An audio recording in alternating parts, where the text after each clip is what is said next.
Goeiemôre geliefdes, groet in die lieflike naam van Jesus. Nou, ek lees graag vir u uit Exodus 13 vers 21 en 22, 'n welbekende gedeelte. Hy sê, en die Here het voor hulle uitgetrek, bedags in 'n wolkkolom en hulle op die pad, om hulle op die pad te lei, en snags in 'n vuurkolom om hulle voor te lig, sodat hulle dag en nag kon trek. Die wolkkolom het nie bedags en die vuurkolom nie snags vir die volk gewyk nie.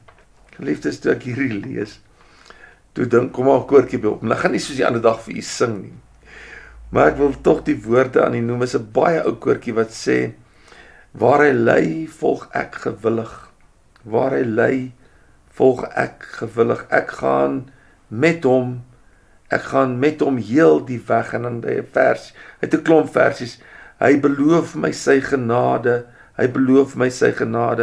ek gaan met hom heel die weg. Van ons ouer garde mag die koortjie nog baie bekend wees, maar hoe dit ook al sy, geliefdes, hierdie koortjie sê iets, hy sê, ons moet hom volg. Nou die Israeliete moes hom volg, hulle moes die wolkkolom en die vuurkolom volg. As hulle nie agter die wolkkolom en die vuurkolom aangegaan het nie, dan was hulle uit pas uit. Geliefdes, ons moet steeds Jesus volg, ons moet steeds God volg, maar vandag het ons nie meer 'n wolkkolom en 'n vuurkolom nie, maar ons het iets anderste.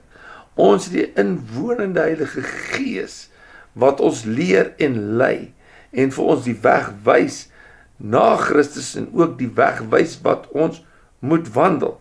En net soos hulle die wolkkolom en die vuurkolom moes volg, het ons nodig om sensitief te wees vir die Heilige Gees, te hoor wat hy sê en dit te doen. Dis net so goed as om die wolk of die vuurkolom te volg. Kom ons bid saam. Here, baie dankie dat u vir ons die Heilige Gees gegee het en gestuur het om by ons te bly, inteendeel in ons te kom bly.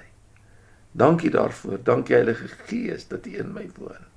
Ek bid dat ek gehoorsaam sal wees op u stem en u volg en dit doen wat u van my verlang, net soos die volk die wolk en die vuurkolom gevolg het.